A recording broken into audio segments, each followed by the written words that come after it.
nama Tuhan Bapak Ibu yang dikasih oleh Tuhan. Sore hari ini kita mengucap syukur. Ada satu kata yang tidak pernah lepas dari pemikiran saya, yaitu kata-kata anugerah. Apa Bapak Ibu? Kata-kata ini simpel, tapi ini mempunyai makna yang luar biasa. Dan sepanjang bulan Maret sampai bulan April kita akan berbicara pastinya hamba Tuhan berbicara tentang values and culture, nilai dan budaya. Ini sangat penting ya Bapak Ibu karena nilai dan budaya setiap orang-orang yang belum percaya kepada Tuhan mereka punya nilai yang mereka yakini, yang mereka hidupi sampai pada akhirnya itu yang menggerakkan mereka untuk melakukan sesuatu dan meyakini sesuatu. Dan itu akan terus dilakukan secara konsisten.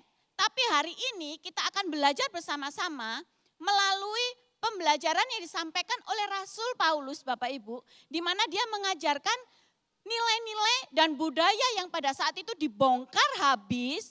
Karena ada sesuatu hal yang ingin dinyatakan oleh Rasul Paulus kepada jemaat di Efesus. Jadi pembahasan kita pada hari ini berbicara melalui dasarnya adalah di dalam kitab Efesus ya Bapak Ibu ya. Nah, tema kita pada hari ini adalah kasih adalah dasar dari segala sesuatu. Ini adalah tema yang akan saya bahas beberapa menit ke depan. Kasih adalah dasar dari segala sesuatu. Ini sesuatu hal yang sangat menarik buat saya. Begini Bapak Ibu, kalau kita mendengar kata pelayanan, ya Bapak Ibu ya, secara otomatis biasanya kita akan memberikan arti atau definisi suatu aktivitas yang biasa dilakukan di dalam gereja. Atau sesuatu aktivitas yang berbau tentang kerohanian. Benar Bapak Ibu? Entah itu pelayanan WL, singer, usher, ataupun multimedia, ataupun parkir. Itu satu aktivitas yang biasa dilakukan dan kita pahami, oh itu dia sedang pelayanan. Tapi ketika kita berbicara tentang pekerjaan, biasanya di pikiran kita juga muncul, oh pekerjaan itu berbicara tentang rutinitas yang biasa dilakukan oleh seseorang. Entah itu dia bekerja dalam bentuk pekerjaan apapun, atau mereka sedang melakukan satu aktivitas entah itu di dalam pendidikan, di dalam usaha apapun. Ini satu hal yang secara otomatis biasanya itu terlintas di pikiran kita. Padahal di dalam kebenaran firman Tuhan gak ada yang membedakan yang namanya aktivitas secara itu pekerjaan sekuler, ini berbicara tentang kerohanian. Enggak ada berbicara tentang hal secara spesifik Bapak Ibu. Baik itu pekerjaan maupun pelayanan di dalam kebenaran firman Tuhan itu disebut ibadah. Jadi enggak ada yang membedakan, oh dia sedang, oh ini mah dunia sekuler nih. Kita sedang berbicara tentang bisnis itu dunia sekuler. Enggak Bapak Ibu. Rasul Paulus mengajarkan di dalam kehidupan jemaat di Efesus saat itu Bapak Ibu. Bahwa kasih ini harus menjadi dasar untuk mereka melayani dan mereka melakukan pekerjaan. Ini sangat penting.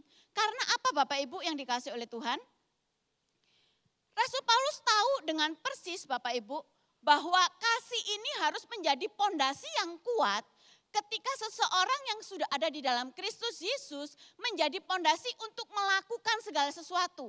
Karena tanpa kasih kepada Tuhan, percayalah bahwa apapun yang kita lakukan biasanya itu bisa menjadi rutinitas. Atau mencari pencapaian, mendapatkan pencapaian yang itu memuaskan diri kita masing-masing pribadi lepas pribadi.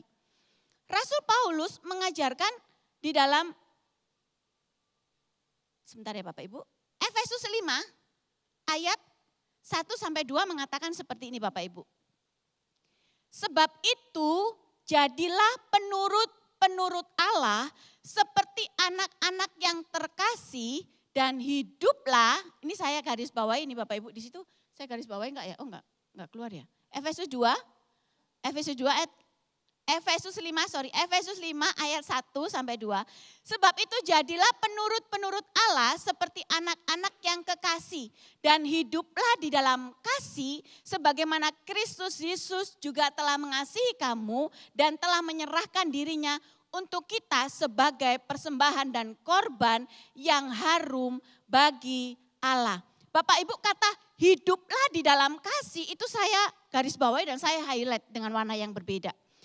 Ini satu penekanan yang luar biasa karena apa Bapak Ibu? Kita belajar tentang latar belakang keadaan jemaat di Efesus pada saat itu. Kalau Bapak Ibu mendengarkan khotbah dari Pastor Arif minggu yang lalu, beliau sudah menyampaikan latar belakang bagaimana kehidupan jemaat di Efesus saat itu. Saya mengupas sedikit Bapak Ibu ya. Enaknya kalau ibadah berikutnya, yang khotbah berikutnya nggak usah panjang-panjang ya Pastor ya, untuk menjelaskan sejarah atau latar belakangnya.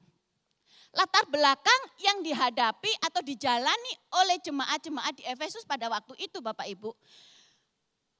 Efesus ini adalah kota yang sangat besar, sebagai pusat kota yang luar biasa, di mana pendidikan, pekerjaan, agama berbicara tentang bagaimana pendidikan agama juga menjadi satu pusat di mana orang berbondong-bondong untuk mencari sesuatu hal atau mencari, kalau kita ngomongin sekarang ini zamannya sekarang ini Jakarta dah ya Bapak Ibu ya.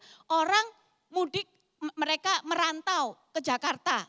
Apalagi zaman saya kecil ya Bapak Ibu ya, Jakarta itu sungguh luar biasa. Dulu terkenal orang kalau udah kerja di Jakarta hebat katanya, udah luar biasa. Pasti sukses, pasti mendapatkan kekayaan. Tetapi Bapak Ibu, begitu pula keadaan di jemaat di Efesus pada saat itu. Tetapi yang menjadi konsen Rasul Paulus saat itu adalah jemaat-jemaat jangan sampai mempunyai nilai dan budaya yang tetap sama ketika mereka ada di dalam Yesus. Karena apa? Ketika mereka hanya fokus bahwa identitas mereka, nilai hidup mereka hanya bergantung kepada kemampuan mereka, kerja mereka, kemudian keadaan perekonomian mereka, pada akhirnya segala sesuatunya Rasul Paulus ingatkan, ingat bahwa nilai hidup kita bukan ditentukan dengan kekayaan, dengan kedudukan, dengan materi yang kita punya, semuanya itu salah.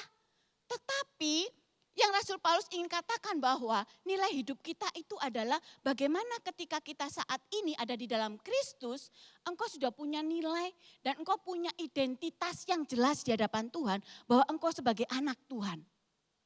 Apapun latar belakangmu, apapun keadaanmu, identitas itu sangat penting. Karena Bapak Ibu, kalau kita tidak aware dengan hal ini, kita akan mencari ketenaran supaya kita diakui. Pada zaman itu, Bapak Ibu, pekerjaan bisa menjadi berhala buat mereka. Karena apa? Mereka mengejar sesuatu hal yang istilahnya mencapai keberhasilan secara materi, keberhasilan secara struktur ataupun jabatan, tetapi sampai pada akhirnya mereka bisa melupakan Tuhan. Mereka bisa tidak ada waktu untuk Tuhan, tidak ada waktu untuk keluarga. Untuk itu Rasul Paulus ingin bahwa nilai ini harus diubah. Karena identitas kita sebagai anak-anak Tuhan itu sudah jelas. Bahwa kita menjadi anak-anak yang sudah ditebus oleh kuasa darah Yesus. Dan apapun pekerjaanmu, apapun yang kau lakukan, semuanya bernilai di hadapan Tuhan. Karena kalau kita berbicara tentang pekerjaan, kalau kita berbicara tentang calling, Bapak Ibu ya, beberapa bulan yang lalu kita berbicara tentang calling. Calling itu satu pekerjaan yang memang Tuhan percayakan di tangan kita dan pastinya setiap kita berbeda-beda tanggung jawabnya. Enggak sama. Setiap kita pasti punya kemampuan dan talenta yang Tuhan berikan berbeda-beda. Untuk itu Bapak Ibu, apapun yang dilakukan, Rasul Paulus menjelaskan apapun pekerjaanmu, apapun kondisimu, ingat bahwa engkau sudah bernilai di hadapan Tuhan. Jangan pernah berkecil hati, jangan pernah membandingkan dirimu dengan orang lain. Karena apa? Nilaimu sama di hadapan Tuhan. Karena segala sesuatu yang kau capai, segala sesuatu yang ada di tanganmu, percayalah semuanya bernilai dan mulia di hadapan Tuhan. Kalau kita secara manusia, kita bisa membedakan ya Bapak Ibu, pekerjaan kamu apa? Oh, aku struktur jabatanku CEO. Wah, sekarang lagi ini ya Bapak Ibu ya, TikTok ataupun drama-drama singkat sedang membahas tentang CEO yang lagi menyamar. Wah, ini para remaja-remaja ini pasti demen banget nih. Jangan sampai kalian mimpi ya, kapan ya aku ketemu CEO yang menyamar, itu cuma drama ya. Jadi jangan pernah bermimpi. Untuk itu Bapak Ibu, Rasul Paulus bukan cuma berbicara tentang bagaimana nilai hidup mereka harus benar. Mereka harus mempunyai identitas yang jelas dan paham bahwa pencapaian-pencapaian yang kamu lakukan bukan untuk supaya diakui. Karena kamu sudah diakui di hadapan Tuhan. Bukan karena kamu ingin mencari sesuatu hal yang fana di dunia ini, berarti nggak usah kerja sungguh-sungguh. Bukan itu yang dimaksudkan. Karena pada saat itu mereka bekerja, mereka membanting tulang, mereka melakukan setiap aktivitas mereka ada saatnya arahnya salah, motivasinya salah.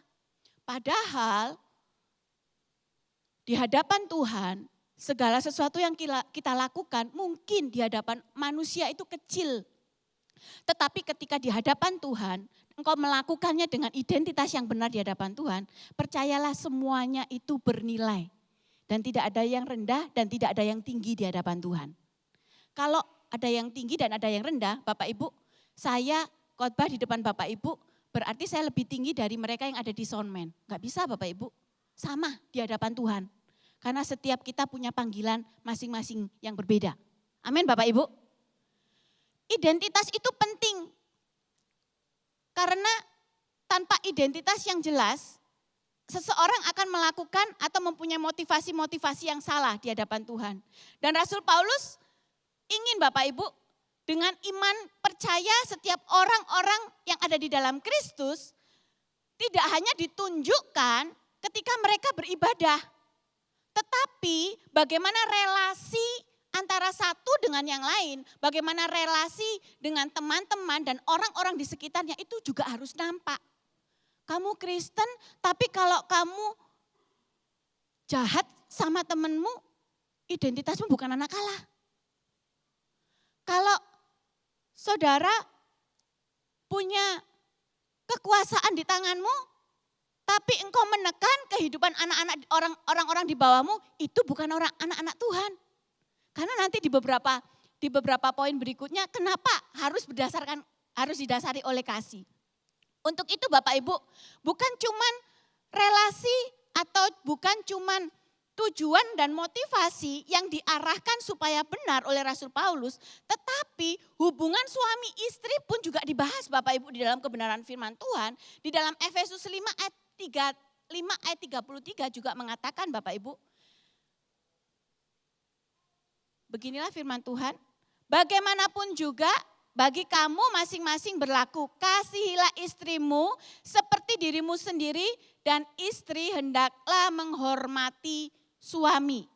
Ini juga diubah Bapak Ibu, dibongkar sama Rasul Paulus. Karena apa Bapak Ibu?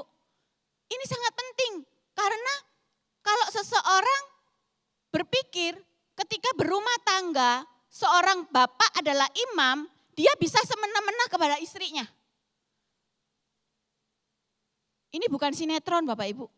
Karena ada beberapa kasus yang memang nyata bahwa kalau kamu berumah tangga, ada juga Bapak Ibu yang suami-suami yang ringan tangan, bukan ringan membantu ya Bapak Ibu ya. Ringan untuk silat. Ada juga orang tua yang gampang untuk melukai anaknya. Tapi Rasul Paulus menjelaskan kepada jemaat saat itu, kalau kamu berumah tangga, jangan cari di sininya ya Bapak Ibu, ini bahasa saya. Kalau kamu berumah tangga, ingat dasarnya adalah kasih. Kamu anak Tuhan yang dipercaya untuk membangun rumah tangga, dan dasarnya kamu membangun rumah tangga adalah kasih kepada Tuhan dan kasih kepada pasanganmu. Dan istri, engkau pun harus menghormati suami. Kemudian Bapak Ibu, saya tidak membahas secara spesifik Bapak Ibu, secara global ya Bapak Ibu. Di dalam Efesus 6 ayat 1 sampai 4 pun relasi antara anak dengan orang tua juga dibongkar Bapak Ibu. Bagaimana seorang menjadi orang tua yang mengasihi anak-anaknya, mendidik mereka berdasarkan kasih. Bukan berdasarkan karena punya otoritas. Bukan karena dia berhak atas anaknya, tetapi karena kasih. Karena kasih itu berbeda ya Bapak Ibu ya. kalau mendidik anak berdasarkan kasih yang daripada Tuhan, pastinya enggak cuman kekerasan, tetapi ada pelukan, ada kasih, ada istilahnya bimbingan, ada kedekatan, ada hubungan dengan anak yang kita sedang didik. Kemudian antara relasi antara bos dengan pegawai, ini juga dicatat Bapak Ibu ya di dalam Efesus 6 ayat 5 sampai 9, tetapi saya tidak catat, tidak tampilkan karena ini bukan pembahasan utama. Bapak Ibu nanti kalau ada waktu dan sempatkan Bapak Ibu, Pastor Ita Martania tadi membahas masalah tentang relasi di dalam pasal 6 khususnya luar biasa, detail. Nanti Bapak Ibu bisa membaca atau melihat di YouTube ya Bapak Ibu ya, nanti pasti ditayangkan supaya apa? Melengkapi. Karena saya membahas secara global ya Bapak Ibu ya, tidak saya detail per pasal, tetapi secara nilai-nilai secara global. Bagaimana Rasul Paulus membongkar semuanya, bukan cuman berbicara tentang pekerjaan di dalam sehari-hari, bukan cuman pelayanan, tetapi bagaimana nilai-nilai di dalam membangun rumah tangga pun Rasul Paulus juga memberikan dasar, harus dasarnya kasih. Kasih kepada Tuhan. Tapi ingat Bapak Ibu, kita tidak akan pernah bisa mengasihi orang-orang di sekitar kita kalau kita sendiri enggak pernah merasakan kasih Tuhan. Engkau enggak merasakan bahwa engkau itu orang yang dikasihi oleh Tuhan. Itu kuncinya. Kita tidak akan mampu mengasihi orang lain sebelum kita menerima kasih daripada Tuhan. Karena secara daging, kalau kita ngomongin hubungan suami istri Bapak Ibu ya, emang siapa dia, ketemu udah gede, ya kan? Bagaimana kita mengasihi, bagaimana kita bisa memberikan pengampunan, bagaimana kita bisa menerima kehidupan mereka. Kalau kita sendiri sebenarnya dulu dikasih oleh Tuhan, bukan karena kita sudah sempurna Bapak Ibu. Justru ketika kita ada di dalam dosa, kasih Tuhan dinyatakan dalam kehidupan kita. Ketika engkau terima kasih Yesus yang sempurna dan engkau merasakan kasih-Nya, percayalah bahwa sumber kasih itu memang datangnya daripada Tuhan. Kita tidak bisa melakukannya dengan kekuatan kita sendiri. Tuhan yang memampukan kita karena kita sudah menerima kasih-Nya yang sempurna. Untuk itu Bapak Ibu yang dikasihi oleh Tuhan, di poin pertama ini, bagaimana Rasul Paulus mengajarkan bahwa setiap kita melayani, melakukan pekerjaan apapun bukan supaya kita bernilai. Bukan supaya kita bernilai atau dipandang berharga, tetapi karena di dalam Kristus kita sudah bernilai. Apapun keadaanmu Bapak Ibu, percayalah engkau adalah anak-anaknya yang dikasihi. Seberapa besar engkau terjatuh, Tuhan tidak pernah berhenti untuk mendapatkan dirimu. Seberapa besar engkau mengalami kegagalan, Tuhan tidak pernah meninggalkan kehidupanmu. Itu artinya betapa besar cintanya atas kehidupanmu, itu yang harus kita sadari bersama-sama. Dan identitas kita sudah jelas Bapak Ibu. Apakah Bapak Ibu bekerja atau melayani mungkin buat orang lain dipandang sebelah mata. Tapi ingat, ketika engkau melakukannya, engkau memakai jubah, bagaimana engkau melakukannya sebagai identitasmu sebagai anak Tuhan. Aku anak Tuhan, sekalipun aku sebagai office boy, aku ini anak Tuhan, aku berharga. Mungkin orang lain tidak menilai diriku, tetapi di hadapan Tuhan aku mulia. Amin Bapak Ibu. Untuk itu Bapak Ibu yang dikasihi oleh Tuhan, betapa pentingnya kesadaran bahwa setiap kehidupan kita saat ini, apapun kondisimu, apapun pekerjaanmu, dimanapun engkau ada, apapun yang dipercayakan di tanganmu, percayalah bahwa engkau adalah orang-orang yang bernilai dan engkau adalah orang-orang yang berharga di hadapan Tuhan. Sekalipun mungkin orang memandang engkau sebelah mata, tapi ingat engkau tetap istimewa bagi Tuhan. Dan pelajaran yang kedua Bapak Ibu yang diajarkan oleh Rasul Paulus adalah bagaimana pelayanan dan pekerjaan itu adalah sebuah anugerah Bapak Ibu. Rasul Paulus menjelaskan Bapak Ibu kepada jemaat di Efesus pada saat itu bahwa bukan cuman keselamatan yang engkau terima, bahwa keselamatan yang engkau terima itu bukan karena hasil usahamu. Ketika engkau ada di dalam Kristus, engkau berdiri di atas anugerah Tuhan. Dan tidak ada satupun yang dapat kita lakukan tanpa campur tangan Tuhan. Untuk itu di dalam Efesus 2 ayat 8-9 mengatakan seperti ini Bapak Ibu. Sebab karena kasih karunia kamu diselamatkan oleh iman. Itu bukan hasil usahamu tetapi pemberian Tuhan. Artinya Bapak Ibu, setiap orang percaya tidak hidup berdasarkan kekuatan sendiri, tetapi semua karena anugerah Tuhan, tetapi anugerahnya tidak hanya berhenti kepada keselamatan yang kita terima. Di lain itu Bapak Ibu, bagaimana anugerah itu menghasilkan satu kehidupan yang seharusnya berbuah ya Bapak Ibu. Paulus melanjutkan di dalam Efesus 2 ayat 10 mengatakan seperti ini. Karena kita ini buatan Allah, diciptakan dalam Kristus Yesus untuk melakukan pekerjaan baik yang dipersiapkan Allah sebelumnya. Bapak Ibu, Rasul Paulus ini menjelaskan bagaimana penekanan di ayat 2 ini sangat penting ya Bapak Ibu ya. Karena kita ini buatan Allah, diciptakan di dalam Kristus Yesus untuk melakukan pekerjaan baik yang dipersiapkan Allah sebelumnya. Bagaimana Rasul Paulus mengingatkan bahwa setiap mereka diciptakan Tuhan untuk melakukan satu pekerjaan yang memang sudah dipersiapkan oleh Tuhan. Jadi apapun yang mereka ada di tangan mereka, entah pekerjaan, entah menjadi orang yang entah menjadi bos, entah jadi usahawan, entah mereka menjadi karyawan, entah itu mereka jadi guru profesinya, menjadi pendeta, menjadi office boy mungkin menjadi buruh harian. Itu adalah anugerah yang Tuhan berikan di dalam kehidupan setiap orang-orang yang percaya kepadanya. Karena tidak ada satupun yang kita bisa usahakan sendiri Bapak Ibu. Satu contoh, kalau firman ini mengatakan kamu diciptakan untuk melakukan pekerjaan baik. Itu artinya Bapak Ibu, ketika kita diciptakan oleh Tuhan, ada tugas dan tanggung jawab yang masing-masing pribadi lepas pribadi. Memang Tuhan percayakan mulai Dia membentuk kita. Kalau kita ngomongin, oh enggak, dia mah memang hebat dia punya profesi yang luar biasa, dia jadi manajer. Ini contoh ya Bapak Ibu, menjadi manajer karena dia pinter luar biasa.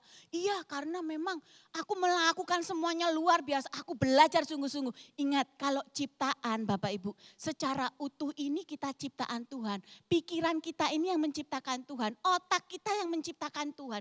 Kemampuan dan keterampilan yang kita punya, semua Tuhan berikan.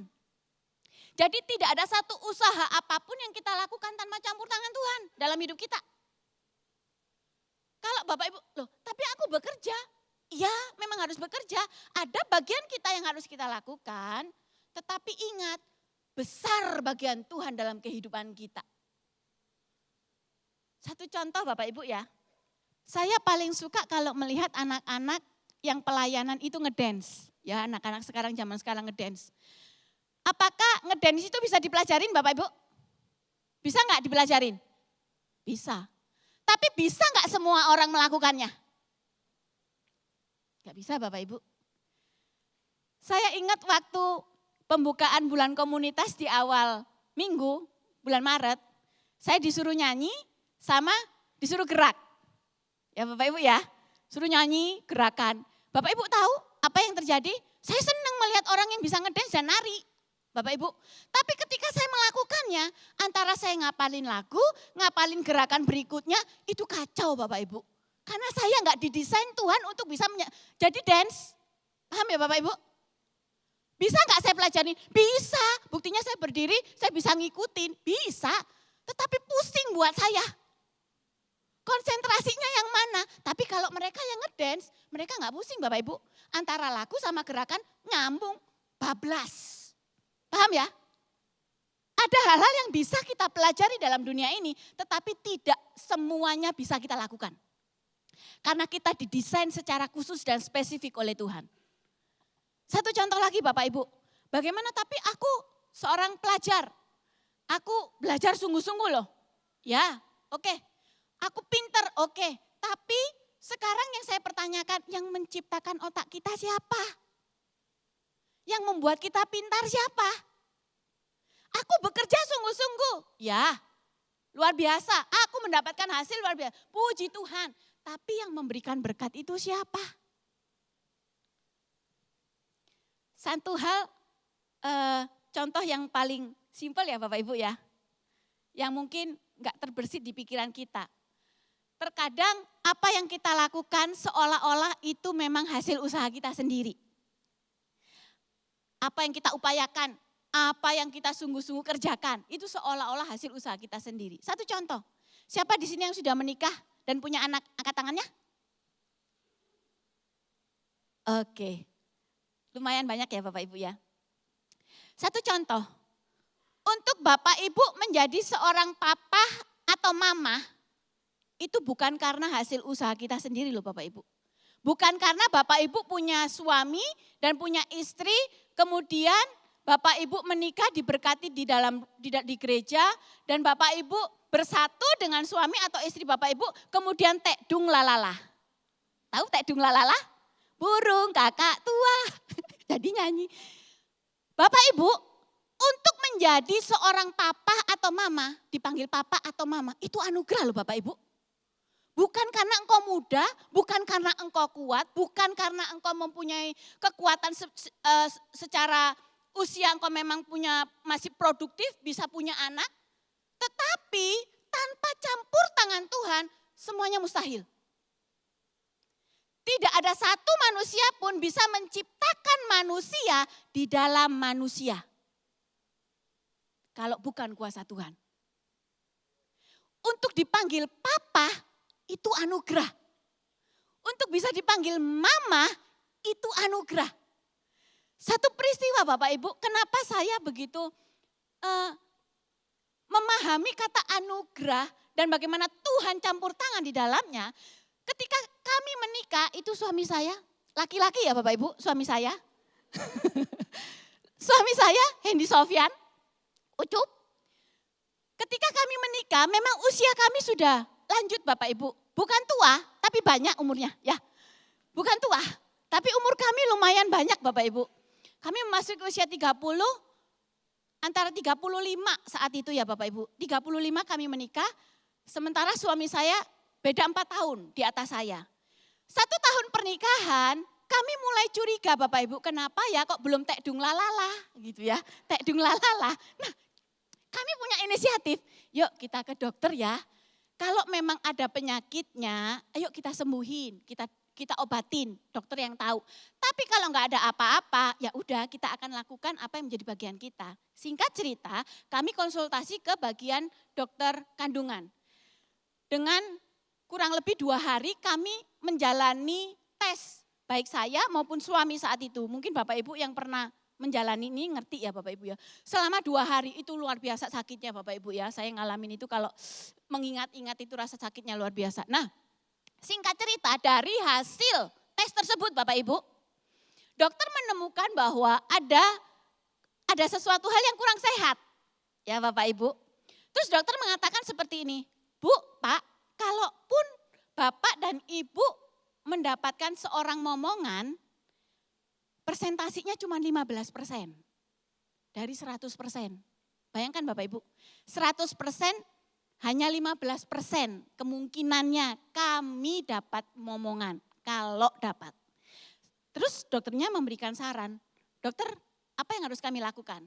Karena dokternya memang Kristen ya Bapak Ibu saat itu. Yuk kita akan usahakan, kita akan coba ya. Berusaha boleh, memang harus berusaha manusia di dunia ini ya. Dengan segala kemampuan dan semaksimal mungkin yang kita bisa. Dia bilang, yuk kita ikut program kehamilan. Oke dokter, kita ikut. Hari Minggu, bulan pertama, bulan kedua, bulan ketiga, berhenti sampai bulan ketiga Bapak Ibu. Karena apa? Program hamil itu mahal Bapak Ibu. Begitu kita datang, udah 500.000. Belum vitaminnya, ini bukan curhat ya, ini dulu ya Bapak Ibu ya. Dulu waktu kami jalanin, karena waktu itu saya memang belum bekerja Bapak Ibu ya. Karena baru pindahan dari dari Jakarta ke tempat ini. Jadi kondisi perekonomian kami memang saat itu memang belum stabil. Dan belum benar-benar bisa untuk memenuhi kebutuhan kami saat itu. 3 bulan terus kami sepakat nih sama suami. Kok kalau kita terusin lama-lama gak kuat nih kita nih, keuangan nih. Oke dah kita sepakat ya. Kalau memang Tuhan izinkan kita punya anak, puji Tuhan, Tuhan pasti kasih. Tapi kalau Tuhan tidak izinkan terjadi dalam hidup kita sudah tahu nih sekarang panggilan kita apa. Kita akan fokus dengan apa yang bisa kita lakukan untuk memenuhi dan berjalan sesuai dengan panggilan yang Tuhan berikan. Dari kesepakatan yang kami lakukan Bapak Ibu, ini cukup lama kami nanti Bapak Ibu. Tetapi kita tahu bahwa kalau yang punya hidup kita mengatakan, aku percayakan satu anak di hidupmu, itu enggak ada yang mustahil bagi Tuhan, amin. Tepat 2 tahun kami menikah, akan memasuki anniversary kedua tahun Bapak Ibu. Saya ingat itu bulan Desember. Bulan Desember saya coba cek, kok aneh badan saya. Dan puji Tuhan Bapak Ibu, di tahun kedua saya dinyatakan hamil. Tek dung lalala tadi itu Bapak Ibu. Ini satu bukti Bapak Ibu, bahwa tidak ada satupun yang kita usahakan dengan kekuatan kita sendiri akan mendatangkan kesuksesan dan apa yang kita inginkan tanpa ada campur tangan Tuhan. Untuk itu ketika Rasul Paulus menjelaskan ini kepada jemaat-jemaat di Efesus pada saat itu, mereka mengingatkan bahwa apapun yang di tanganmu ketika engkau melayani, engkau bekerja, itu sebagai bentuk refleksi kasih Tuhan, engkau mengasihi Tuhan, engkau mengasihi sesama, lebih daripada itu, engkau mengucap syukur dengan segala sesuatu yang engkau lakukan dengan penuh tanggung jawab dan takut akan Tuhan. Kalau kita pada hari ini berpikir segala sesuatu yang ada di tangan kita karena kemampuan kita, karena kehebatan kita, ingat Bapak Ibu, segala sesuatu di dalam kehidupan kita bisa saja berubah. Segala sesuatu situasi dan kondisi kita bisa berubah. Kalau kita tidak mempunyai nilai yang sama dan pemahaman yang benar bahwa ketika segala sesuatu ada di tangan kita adalah karena kemurahan dan kepercayaan yang Tuhan berikan, kita bisa loh bekerja dengan tidak sungguh-sungguh dan takut akan Tuhan. Kita bisa loh menyelesaikan pekerjaan kita karena kita takut kepada pemimpin kita. Kita bisa loh mengerjakan pelayanan kita dengan hati yang kosong, tapi hidup kita di belakang semuanya itu tidak punya integritas di hadapan Tuhan. Kalau kita tahu bahwa segala sesuatu yang kita punya di tangan kita adalah anugerah yang Tuhan percayakan di tangan kita, ingat kita pasti akan melakukan segala sesuatunya dengan penuh takut akan Tuhan.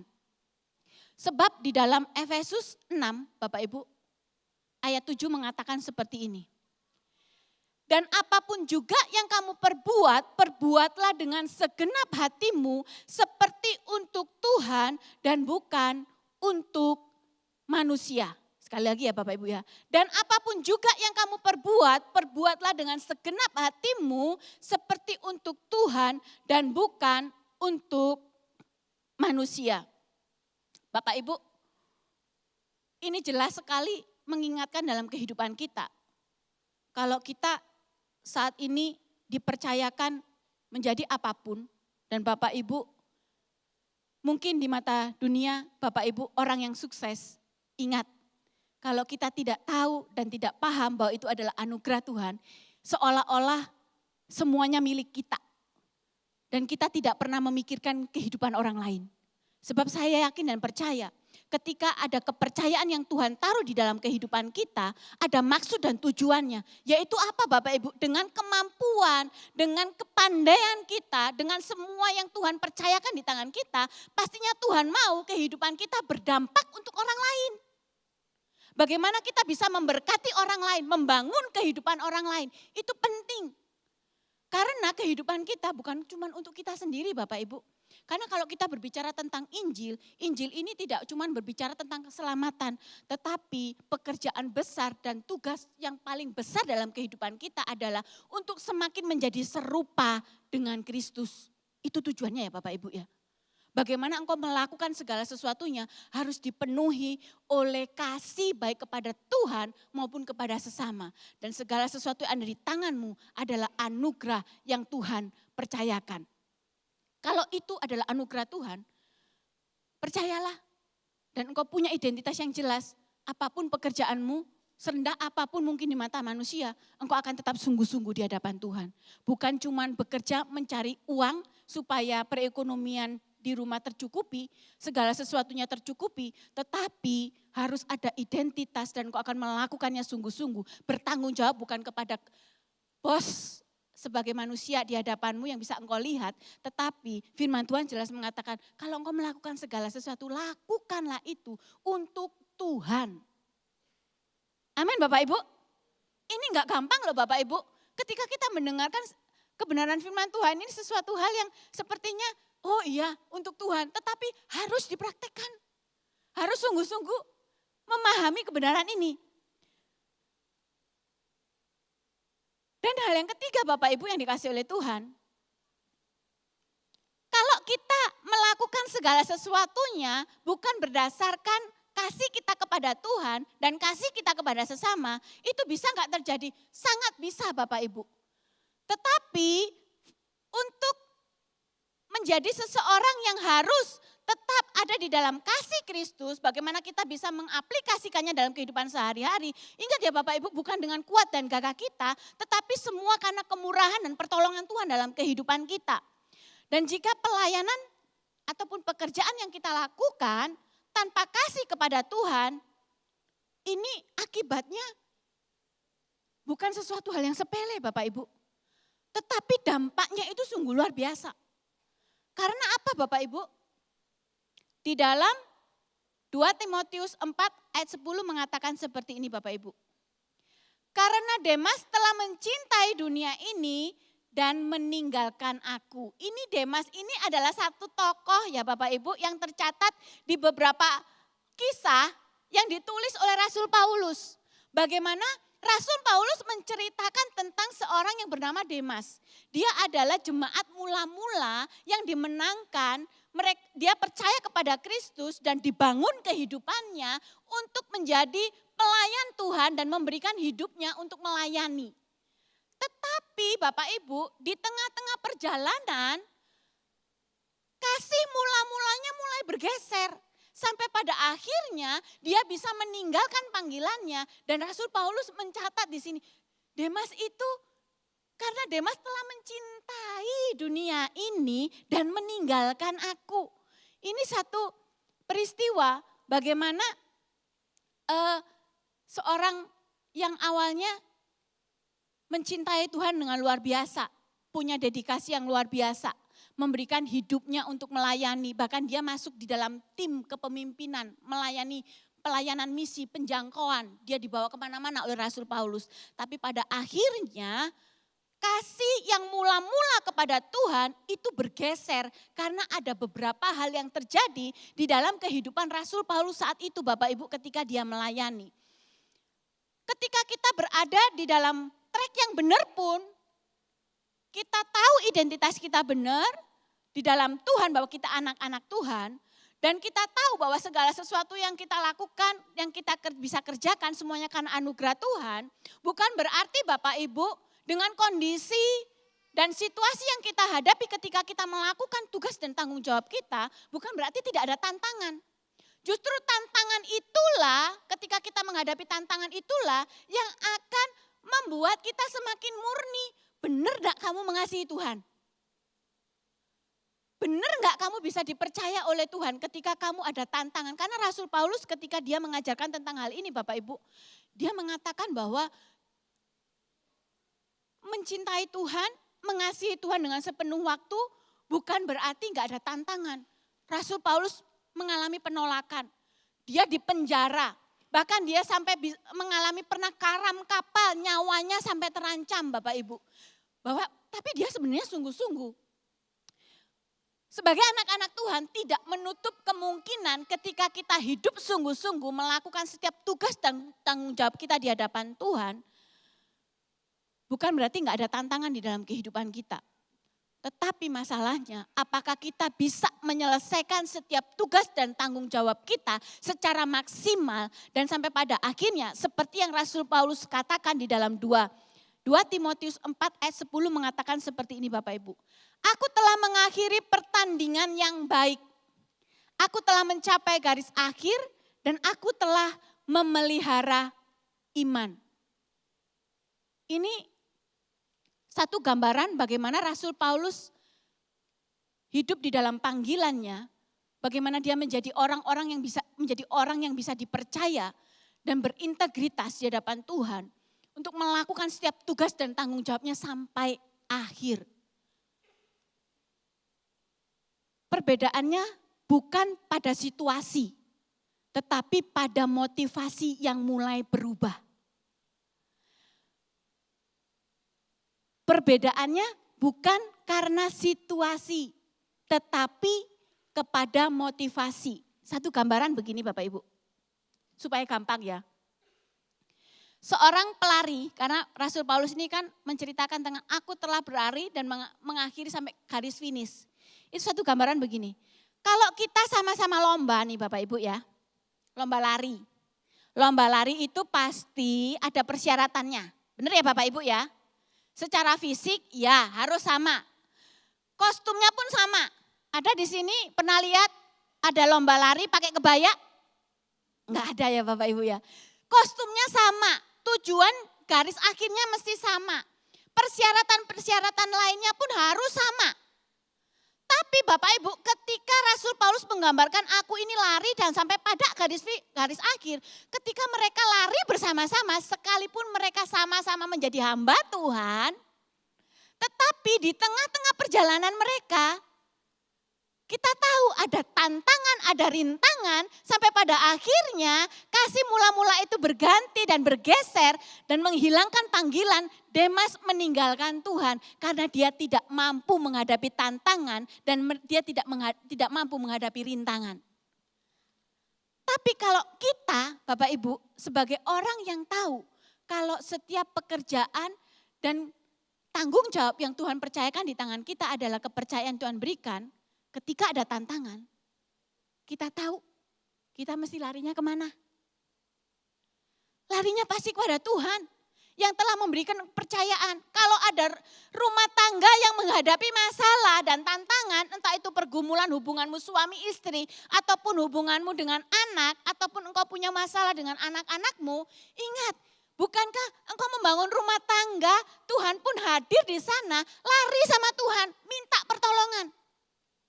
Kalau engkau di dalam pendidikan, Tuhan izinkan engkau berada di dalam pendidikan yang luar biasa saat ini, mungkin di tempat kuliah yang ternama, yang dikejar-kejar sama mahasiswa lainnya, berbondong-bondong supaya bisa masuk di satu kuliah tertentu, fakultas tertentu. Kalau engkau menghadapi itu dan Tuhan izinkan engkau masuk di fakultas tersebut, percayalah Tuhan pasti memberikan pertolongan dan jalan keluar ketika engkau menghadapi masalah. Karena kalau kita tidak mempunyai pemahaman yang sama tentang hal ini Bapak Ibu, kita bisa loh dengan kekuasaan dan kepercayaan Tuhan berikan. Karena tantangan dan rintangan yang kita hadapi, kita bisa mencari jalan keluar sendiri. Dengan cara kita sendiri. Bisa saja Bapak Ibu, kalau kita tidak punya roh takut akan Tuhan, kita bisa menyelesaikan masalah kita dengan cara-cara yang gak benar. Kalau kita tidak punya kasih kepada Tuhan dan takut akan Tuhan dengan kekuasaan yang Tuhan berikan dalam kehidupan kita saat ini, mungkin saat ini engkau sebagai karyawan, kalau engkau tidak punya rasa takut akan Tuhan dan engkau tahu itu anugerah yang Tuhan percayakan, engkau bisa mengerjakan setiap pekerjaanmu dengan tidak sungguh-sungguh dan engkau bisa melakukan segala cara, yang penting keinginanmu tercapai. Tanpa identitas yang benar, tanpa pemahaman yang benar bahwa segala sesuatu adalah anugerah Tuhan. Dan tanpa kasih Tuhan dalam kehidupan kita, kita bisa melakukan segala sesuatunya dengan keinginan kita sendiri. Tanpa pertolongan Tuhan. Contoh lagi Bapak Ibu yang dikasih oleh Tuhan, kalau di dalam kehidupan Demas ini Bapak Ibu ya, ada satu tabel yang saya buat Bapak Ibu. Mari kita lihat bersama-sama. Saya cuma bacakan ya Bapak Ibu ya. Rasul Paulus melayani karena kasih kepada Tuhan, sementara Demas melayani tetapi hatinya beralih. Rasul Paulus setia mesti menderita, Demas mundur ketika dunia lebih menarik. Rasul Paulus identitasnya aman di dalam Kristus, tetapi Demas nilai dirinya terikat pada kenyamanan. Rasul Paulus mengakhiri pertandingannya dengan iman, tetapi Demas meninggalkan panggilan. Dan yang terakhir, Rasul Paulus dikenang karena kesetiaannya, tetapi Demas dikenang karena kemundurannya. Pelayanan yang didasari kasih kepada Allah akan bertahan sampai akhir. Pelayanan tanpa kasih akan kehilangan arah di tengah jalan. Bapak Ibu, kalau kita berpikir segala sesuatu sumbernya dari kita, semua karena aku, semuanya karena kepintaranku, semuanya karena semuanya karena apa yang sudah aku investasikan di dalam kehidupanku. Semuanya aku capai karena aku, Bapak Ibu. Kita bisa sombong, kita bisa merendahkan orang lain. Bahkan kita bisa melihat mereka sebelah mata. Tetapi kalau kita tahu bahwa segala sesuatu yang ada di tangan kita, karena kemurahan Tuhan, kita tidak akan meremehkan orang lain. Kita pasti akan saling menghormati satu dengan yang lainnya. Karena tidak ada satupun yang dapat kita hasilkan tanpa campur tangan Tuhan. Tidak ada segala sesuatu yang kita bisa upayakan tanpa ada campur tangan Tuhan. Oleh karena itu Bapak Ibu yang dikasihi oleh Tuhan, ketika engkau saat ini ada di dalam mungkin secara duniawi, engkau dikatakan sukses. Tapi ingat, sukses yang engkau miliki, jangan lupa membawa identitasmu sebagai anak Tuhan. Bukan berarti kita nggak boleh sukses. Boleh Bapak Ibu, engkau menjadi seorang pejabat yang luar biasa. Tetapi tujuan dari semua yang Tuhan percayakan, engkau harus membangun kehidupan orang lain. Dan engkau tidak menyombongkan dirimu dengan apa yang sudah engkau capai. Tetapi ketika segala sesuatu yang ada di tanganmu, engkau harus mulai melihat bahwa ada jiwa-jiwa yang butuh Tuhan. Ada jiwa-jiwa yang mungkin mereka punya nilai-nilai yang sama. Salah bagaimana engkau hadir dan mengubahkan kehidupan mereka dan membawa mereka kepada keselamatan. Lebih daripada itu Bapak Ibu yang dikasihi oleh Tuhan. Kalau kita hanya mengandalkan kekuatan kita sendiri, kita bisa capek.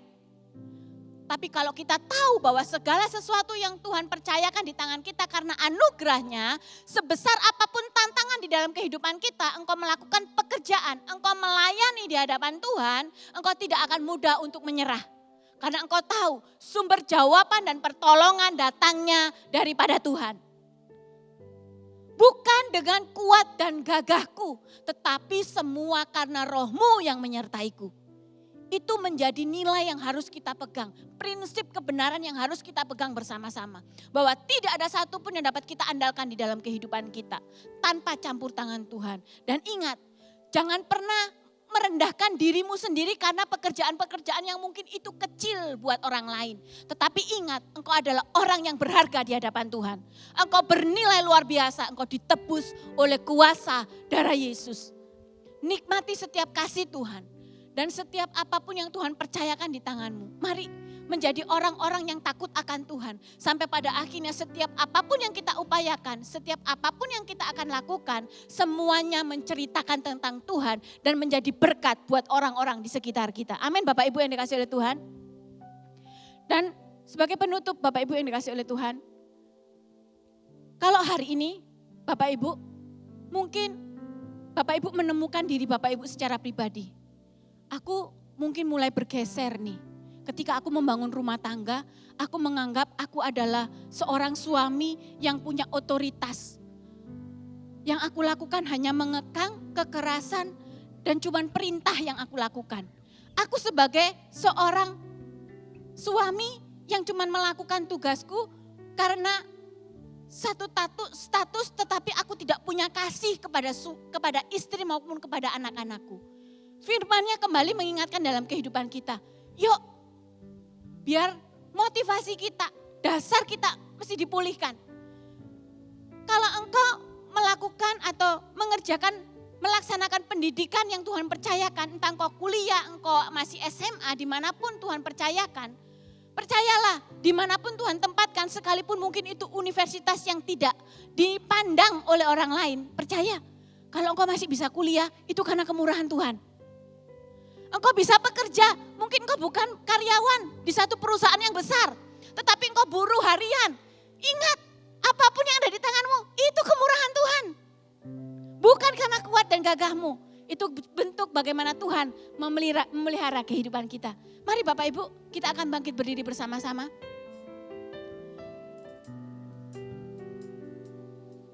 Kita tahu bahwa kita hidup hanya karena anugerah Tuhan. Istri, anak, pekerjaan, pelayanan yang di tangan kita. Bukan semata-mata karena kita mampu, tetapi semua karena bukti kasih Tuhan yang Tuhan percayakan untuk kita bisa kerjakan selama kita ada di dalam dunia ini. Kita akan nyanyikan pujian, ku hidup karena anugerah-Mu. Ini satu bentuk komitmen dan pernyataan kita di hadapan Tuhan.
Bapak Ibu yang dikasihi oleh Tuhan, mari kita akan pejamkan mata bersama-sama.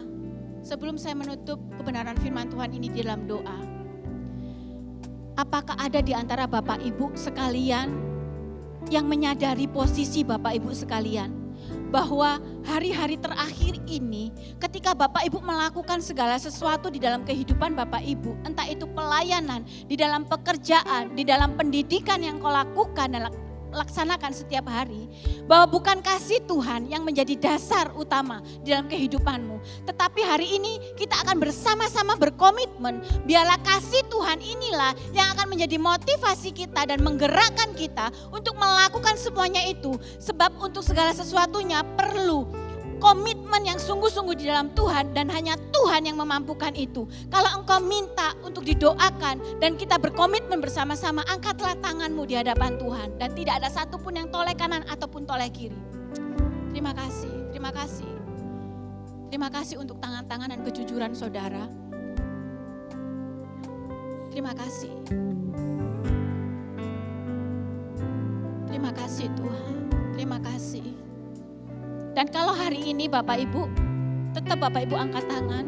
Ada di antara Bapak Ibu yang bergumul dengan keluarga, dengan pekerjaan, dengan pendidikanmu dan engkau butuh kekuatan yang daripada Tuhan. Sampai pada akhirnya kasih Tuhan dan identitas yang jelas ini engkau hidupi dalam kehidupanmu. Dan engkau tahu ketika engkau hidup di dalam kasih karunia Tuhan, pasti ada jalan keluar, ada pertolongan yang Tuhan ingin lakukan dalam kehidupanmu. Dan engkau butuh dukungan doa, angkatlah tanganmu. Terima kasih untuk tangan-tangan yang terangkat. Terima kasih. Engkau sedang berdiri di hadapan Tuhan. Mari kita akan nyanyikan pujian ini sekali lagi. Yesus. Terima kasih Tuhan. Bapa yang baik, pada malam hari ini kami anak-anakmu datang di hadapan hadirat-Mu yang Maha Kudus. Kami mengangkat tangan di hadapan-Mu, setiap anak-anak-Mu yang mengangkat tangan. Mereka menyadari keberadaan mereka pada hari ini Tuhan. Bahwa mereka melakukan setiap apapun yang Kau percayakan bukan karena kasih kepada Engkau. Bukan karena kasih kepada sesama. Oleh karena itu satu komitmen di hadapan-Mu kami mengangkat tangan. Biarlah Engkau sendiri memampukan kami setiap motivasi yang sama.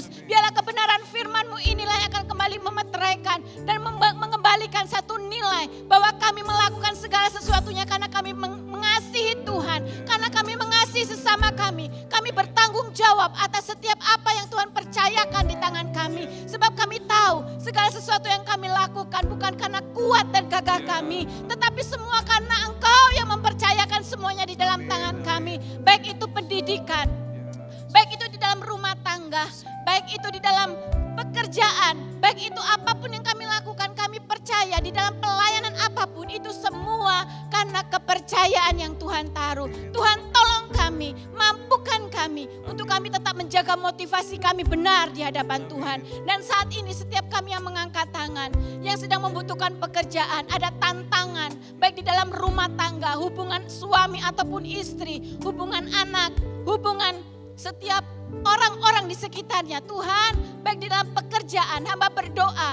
ketika mereka menghadapi tantangan, mereka bukan anak-anak yang mudah putus asa, tetapi menjadi orang-orang yang kuat di dalam Tuhan. Sebab kami tahu Tuhan, ketika Engkau mempercayakan sesuatu di tangan kami tidak mengerjakan sendiri. Sebab Engkau yang menyertai kami, Engkau yang memperlengkapi kami dengan setiap apa yang kami perlukan. Ketika mereka menghadapi tantangan, di dalam nama Yesus, Engkau memberikan pertolongan dan jalan keluar di dalam kehidupan mereka. Terima kasih Tuhan, terima kasih Roh Kudus. Kami terbatas, tetapi Roh-Mu yang tidak pernah terbatas menyertai kehidupan kami sekalian. Terima kasih Tuhan, terima kasih Roh Kudus. Kami mengucap syukur di dalam nama-Mu. Kami sudah berdoa dan mengucap syukur. Terima kasih Tuhan. Amin, amin, amin.